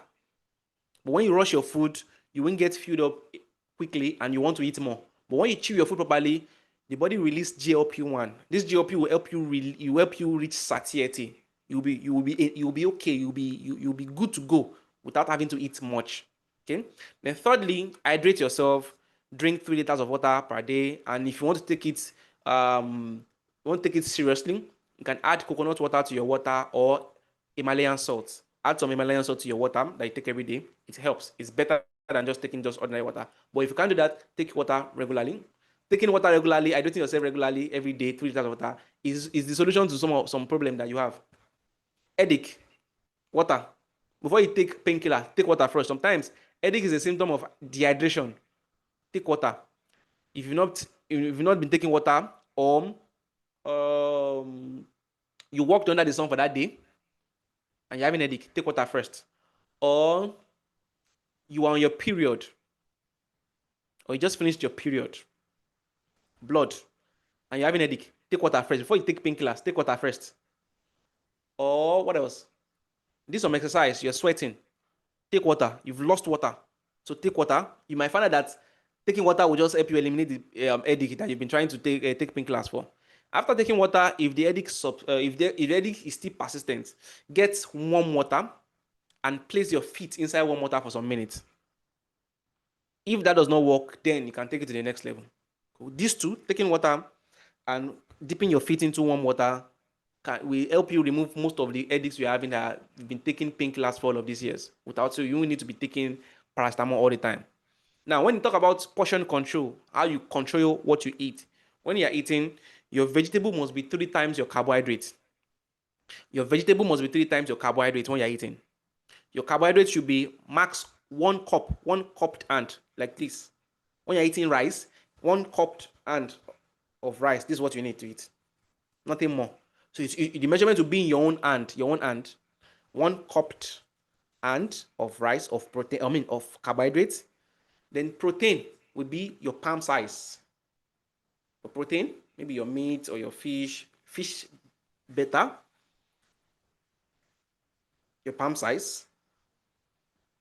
Because your palm size will give you about 80 to 100 grams of protein per meal, and that's what you need. Okay, but your vegetable should be 3 times your carbohydrates. 3 times. So in your plate, vegetable should take the largest portion. Then protein, then carbohydrates. So when you are eating, especially people who take swallow for dinner, eba, semo, and all of this stuff, If they ask you, what did you have for dinner? Let's say yesterday you had okra soup and semo. I hope you know semo has flour, processed flour. Okay, so let's say you took okra soup and semo, and they ask you the next day that what did you have last night, and you said semo and okra soup. That means you are doing it wrong. Semo and okra soup. That means you are doing it wrong. The reason why you said semo and okra soup is because semo was the one that took the larger portion in your food. That's why you mentioned semo first. Same as if you go to the restaurant and you want to buy rice and beans, you buy rice maybe 500 naira and you buy beans 100 naira. Rice is more than the beans. When they ask you what did you take, you say rice and beans because rice took the larger portion. So on the contrary, instead of taking semo and okra, what you should be taking is okra and semo. The okra will be more, then the carb will be little, just a little quantity. I hope that analogy is quite understandable. Okay, so cook with a lot of onions, ginger, turmeric, and all of these things to help you reduce inflammation. Now, about the money, talking about kitchen economics. You want to start eating healthy right now. Hope it won't cost me so much money. If you eat twice a day, it will cost you lesser money. Okay, you will spend less, you will save more money on food and on hospital bills. Two, you can buy your food from local markets. Buy your food from local markets. You know, local market, that means this is common in Nigeria. Market that converge once a week. All this market that converge, not market that converge every day. All this market that converge just once a week, once in 7 days or once in 5 days. You know, farmers do come there. Farmers do bring their produce from the farm there, and it's always cheaper. So you can target those market days once in 5 days, once in 7 days to go buy whatever you want to buy. It's going to be cheaper. Then three, buy in bulk, especially food items that you need in large quantity, that you need regularly. Always buy them in bulk. You might feel you are spending too much when you're buying in bulk, but it's going to save you more money. Okay, buy in bulk, because when you buy in bulk, we have inflation. The inflation rate in Nigeria is skyrocketing. So whatever you are buying next week will be more expensive than what you are buying this week. So if you buy in bulk, it will take you longer time before you need to repurchase again. That's how to cut costs. 3 or 4, try to always have a dedicated supplier. Try to always make friend or create relationship with those who supply you the food item, especially food item that you need regularly. Don't just buy and go, buy and go. If you feel that this person is supplying what you need rightly and at a good price, try to create a relationship with them. Okay, because if you keep on buying back to back from them, because of that repeat purchase, they'll be giving you access to discount and maybe credit. Okay, they'll be giving you access to special discount because they'll call you my customer. So always try to create a relationship with them. Have a dedicated supplier. Then another one is you can group buy. People don't use this enough. They only use this during celebration period, Christmas or Muslim celebration period, all of this. You can do it anytime during the year. You can group buy. You work in a place where there are 5 housewives who are also your colleague. You can group buy. You can buy in group. You can group buy with your siblings. Your siblings who stay in the same state with you. You can group buy with them. Okay, let's buy rice together. So by the time you guys are, contributing, you will see that you're buying maybe like 4 bags of rice or 3 bags of rice. So if you are going to buy, you'll be able to get special discounts from the person who's supplying. You can group buy. You can group buy with your friends. You can group buy with people that you work together with in the office. You can group buy with your siblings. Always group buy, especially food items that you need in large quantity and repeatedly. Gary, all of these stores, okay? You can group buy. It's give you access to special discounts. Then have a meal plan. Create a meal plan. Okay, with a meal plan, you can set out, how you can repeat some foods during the week. For example, you can make soup. You can make, let's say, vegetable soup on Monday. Since you have a meal plan, you have a plan. Since you are making vegetable soup on Monday, you can create your meal plan around that vegetable soup so that on Monday you might eat the vegetable soup with rice. On Tuesday you might eat it with beans, and on Wednesday you might eat it with maybe swallow. So you won't need to keep on buying another food stuff, another set of food stuff, and cooking almost all the time. So if you have a plan, okay, this week, one of the major soup we are going to be taking this week is so. So you can create a plan for that week around that soup or around that food, so that you won't need to cook almost every time during the period of the week. Okay, so you can do that as well. Then buy in-season food. Prioritize buying in-season food that are in season are always cheaper because they're always in abundance. There was a time when mango was in season. There was a time when yam was in season. There was a time where plantain was in season. Or there's a time where corn or maize is in season. When a food is in season, it's always in abundance in the market, and because it's in abundance, people will need to bring down their price. But when a food is out of season, it will be scarce, and people who have it will, charge you higher. So always give more priority or more attention to food that are in season. They are fresher and they're always cheaper. Then cook more at home. It might be stressful, but try to start cooking more at home. Buying food outside is going to kill you. It's going to kill your bank, your wallet, and your health. So try to start cooking more at home. You can go to your place of work with your homemade food from home. Then lastly, to save money, everyone, if you have the opportunity or if you have the chance, start making plans to grow some foods in your house. Some foods you can grow. You can have a small farm. You can grow tomatoes. You can grow ugu. You can grow okra. You can have, fruits. You can plant fruits in your house if you have the opportunity, if you have the chance. Try to start growing foods in your house as well. Okay, so the last question I want to take is for those who always feel sleepy after they eat. So people feel sleepy after they eat, especially in the afternoon. The reason is because when you eat, especially in the afternoon, like I said, blood shifts. There's a blood flow shift from every other part of the body to the digestive system to digest your food. So the blood also shifts from the brain to the digestive part. So it reduces your brain alertness and it makes you drowsy to sleep. Another thing that can cause you to always fall asleep or feel drowsy whenever you are done eating, especially in the afternoon, is when you eat high carbohydrate food or sugary meal. Because high carbohydrate food, sugary meal, is going to spike and crash your blood sugar. To spike your blood sugar, and once your blood sugar spikes, your insulin level too is spike. And once the insulin level spikes, it mops up the blood sugar and then blood sugar crashes again. So by so doing, you have a sudden fatigue. You have sudden fatigue. Another reason is when you eat heavy or fatty food. When you eat heavy food, the food is heavy in quantity or is too fatty. It has a lot of fat in it. Because fat slows down digestion. And when digestion is slowed down, it drains energy because your digestive system will need to, exert more energy to be able to break down that food. That's another reason. So any one of these that relates to you can pick that out. Then also meals that are carbohydrate food increases, a hormone, a chemical, serotonin and melatonin that makes you sleep. Is a brain sleep chemical. So carbohydrates, can you see carbohydrate has appeared twice right now in the reasons why people fall asleep after meal. Then if you always eat your lunch around 1 to 3, naturally, uh, energy level dips around 1 p.m. to 3 p.m. It's a natural phenomenon in our body. We have a body clock. Around 1 p.m. to 3 p.m., energy level dips. So when you eat heavy meal around this time, you might tend to sleep. You might tend to become drowsy. And lastly, if all of this is not what you are experiencing, then that means you are not having enough sleep at night. If you're not having proper sleep, if you have poor sleep, then that means your body is already tired during the day. And when you eat, the food just pushes that tiredness deeper into fatigue, and you be forced to sleep. Okay, so all of these are some of the reasons why you might fall asleep or get drowsy in the afternoon when you eat. So the fixes is to eat light, eat more protein rich meal. Make sure there is more protein in your meal in the afternoon, more than carbohydrate, but make sure you're eating moderately, lightly. Then avoid sugar heavy food or greasy food that has a lot of fat, oil, and all of this. And if you eat in the afternoon, try to walk, take a walk, exercise after you are done eating.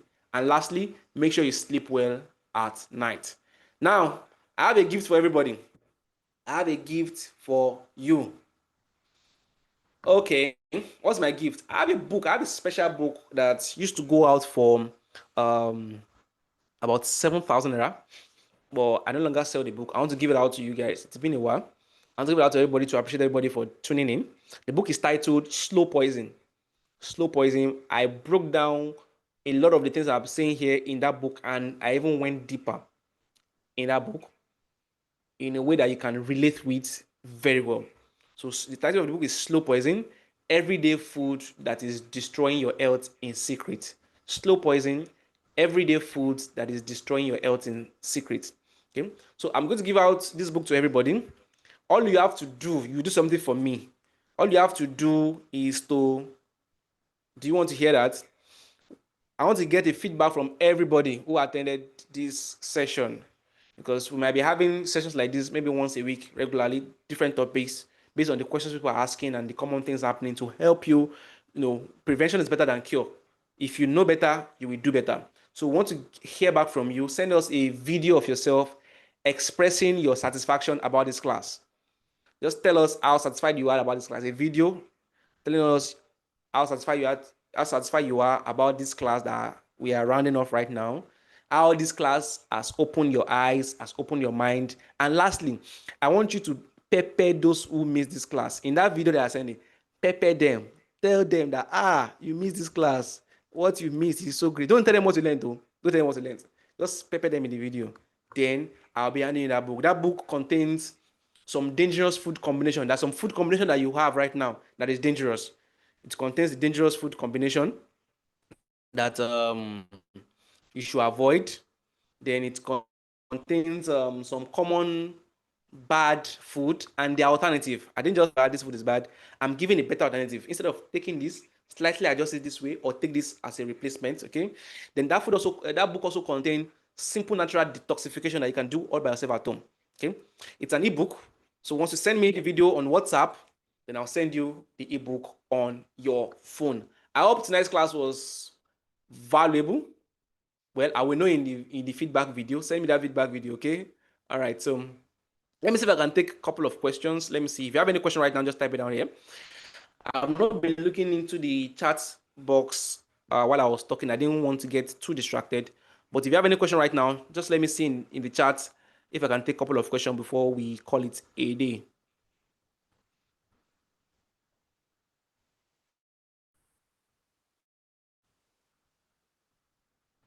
If you have any question right now, let me see your chat.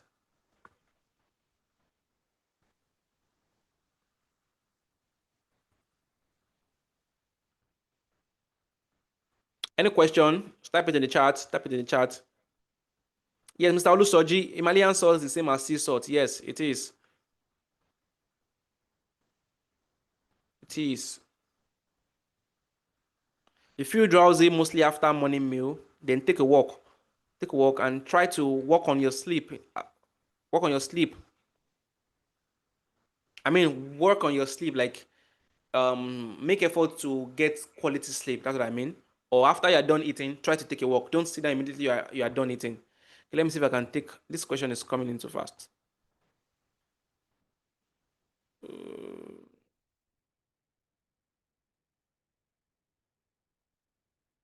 Questions.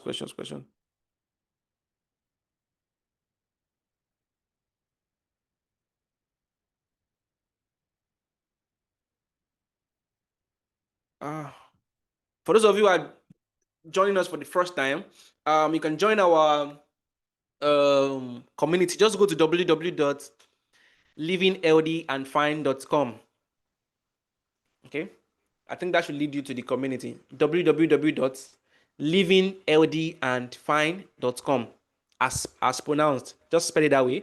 No abbreviation, no capital letter.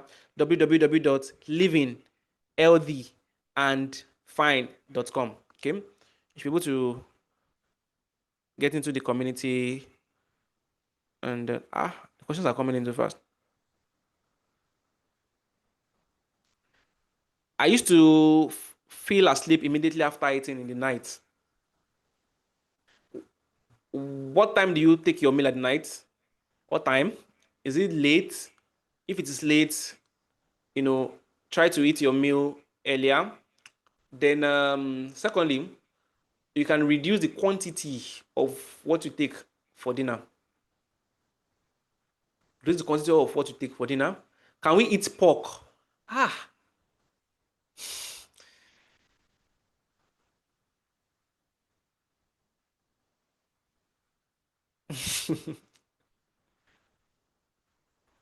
I will talk about meat one of meat about I'll talk about meat one of these days. Though in the book I'll be giving you, I talked about meat in it, yeah. I talk about meat in it, I talk about milk in that slow poison book.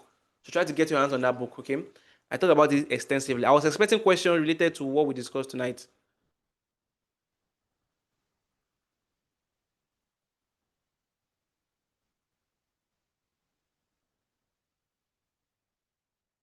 The questions are just flowing into hold on.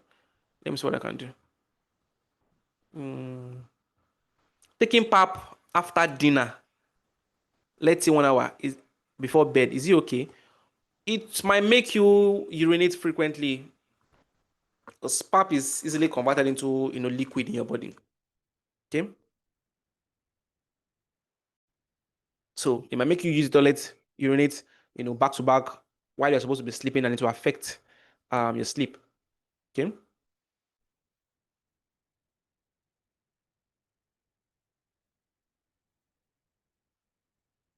soya beans is LD. Soya beans is LD. Let me see.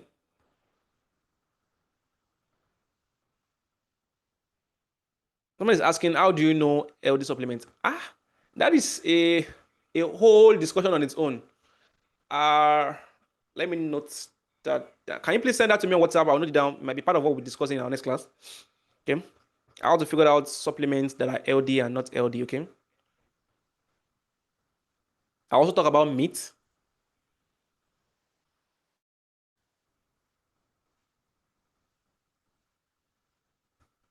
What can be eaten to reduce cholesterol? You need to detoxify. You need to detoxify and empower your liver. Things that can empower your liver. Liver will help you break all of this down and detoxify. Okay. You can reach out to me if you want to know a plan. I have a plan that can help you with that.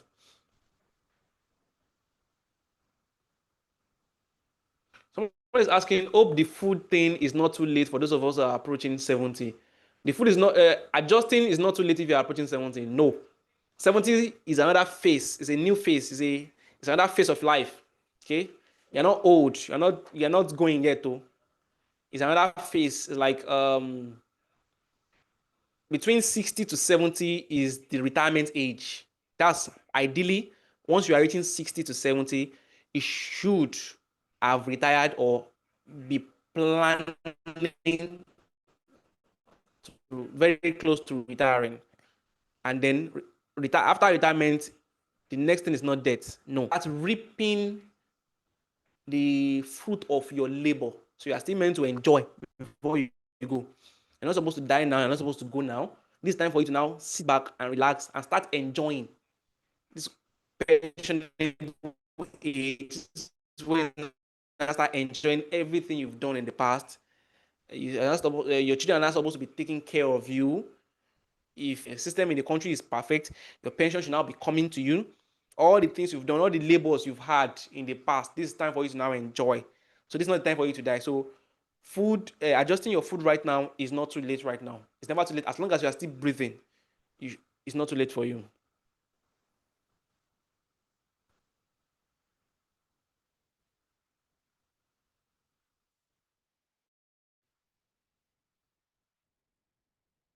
Questions are coming into much, man. How do we use the anti-lipid? Send me a WhatsApp message. Send me a WhatsApp message about the anti-lipid. Okay. Should I avoid white bread completely or eat in moderation? Personally, I would tell you to avoid white bread completely. I will tell you to avoid white bread completely. Yeah.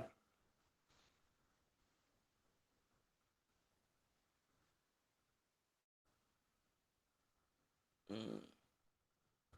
Ulcer and solution. Tonight is not class for ulcer and solution. Tonight is not class for ulcer. It's in plan. It's in the pipeline. We'll be talking about it in subsequent. So make sure you're in our channel. We're talking about it in our subsequent editions. We might be doing this every week, once every week. Is eating suya meat LD? I love it. Read that slow poison book. I talk about suya there. Read that slow poison book that I'm about to give you. I talked about suya there.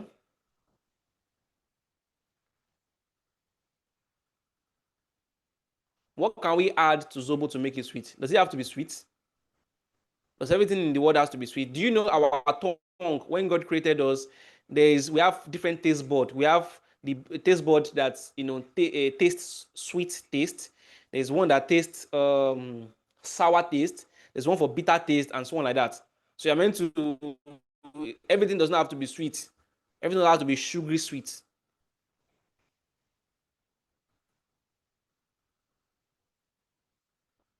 Let me see it down below again. Is it okay to snack with plantain chips, or can we snack with with or what can we snack if hungry and you're not at home? Well, when it comes to snacking, if the situation warrants that you have to just snack on something, I used to advise taking nuts. Take nuts, cashew nuts, almond nuts, ground nuts, all of this type of nuts, or you take fruits. Okay. What is the alternative for white bread? Well, I talked about this in the book Slow Poison, but when we're talking about white bread, there's white bread, there is even white bread, the bread itself, um, Nigerians don't know, but it's a secret among bakers or people who own bakery, those who know among bakers. Yeah? Um, there are always two type of bread whenever the bread is done. There is one that is always very soft and white, and there's the one that is brown. Most people don't buy the one that is brown. The one that is brown is the one that's actually done. The one that is white and soft is the one that is not done. So people who understand, people who own bakery, who know what I'm saying, they will never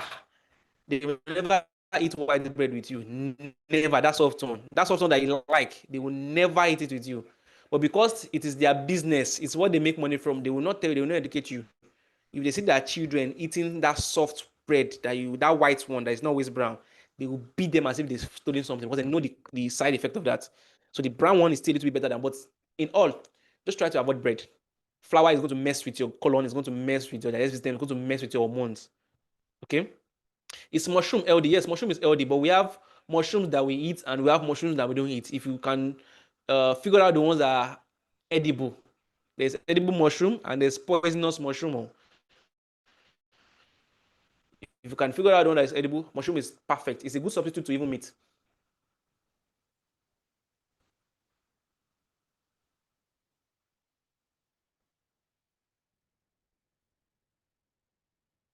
Yes, you can snack on dates. The person asking about snack, you can snack on dates, yes. You can snack on tiger nuts, yeah. These are the things you can still snack on.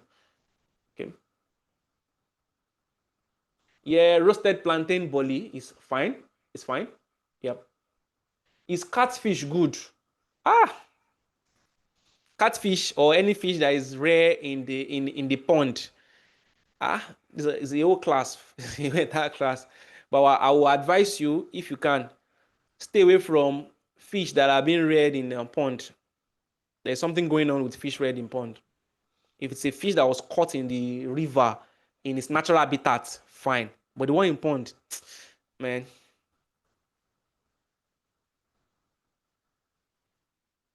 Somebody's asking about intermittent fasting. I've already explained intermittent fasting. Probably didn't join at the beginning. When you eat your dinner by 6 p.m.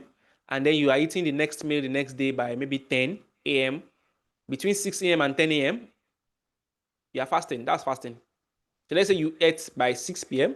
Let's calculate it 6 to 7 to 8 to 9 to 10 to 11 to 12 midnight to 1 to 2 to 3 to 4 to 5 to 6 to 7 to 8 to 9 to 10.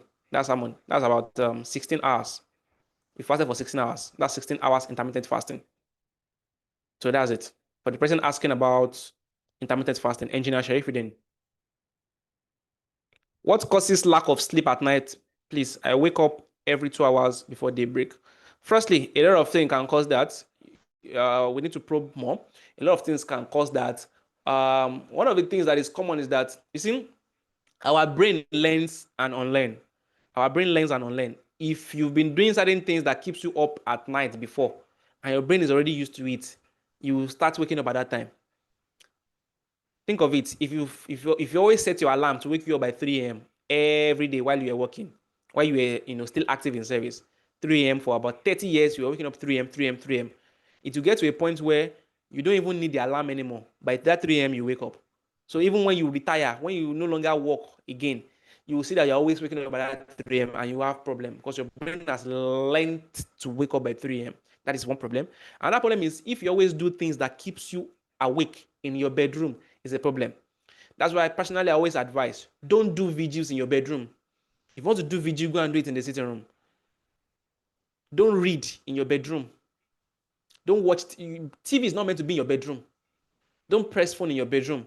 Anything that will keep you awake at night, don't do it in your bedroom. So that your brain should be used to the fact that once you enter the bedroom, what you are looking for is sleep. Because of this conditioning, there are some people that in the night, when they sleep, they wake up, in the middle of the night, they wake up by 2 a.m. or 3 a.m. or 1 a.m. They struggle to sleep. But once they leave the bedroom and change to their sitting room, they find that almost immediately they sleep off. But when they come back to the bedroom, it's a problem because the brain has conditioned itself that once you are in the bedroom, you are not sleeping because probably you've been doing certain things that kept you awake in the past. So that's another conditioning for that, okay? All right, so for lack of sleep, we have to probe into that one, okay?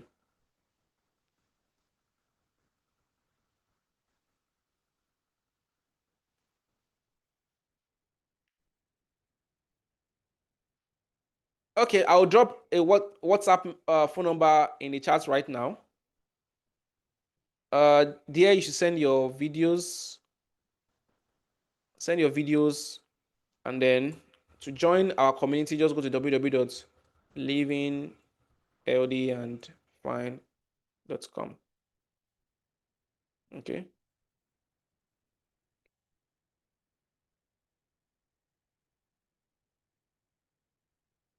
Hold on, I'm typing that right now.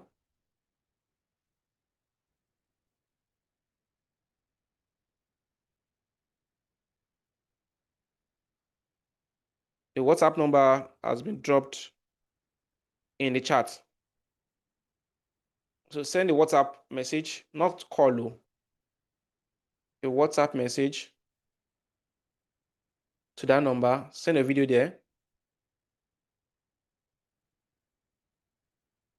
Send your video there so that you can get the gifts you are giving out tonight. I hope tonight's session was good.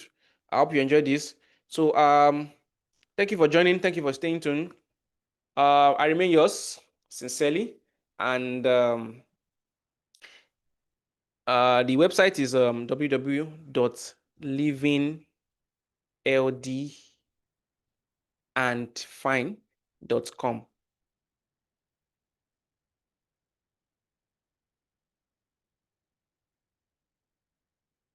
All right. Let's continue our discussion later on. I will be sending the notification about the next edition of this session all again based on the feedback I get from you guys. If I get enough feedback from the videos you are sending, then I will know that okay, fine, you guys want this to continue. So till then, bye for now.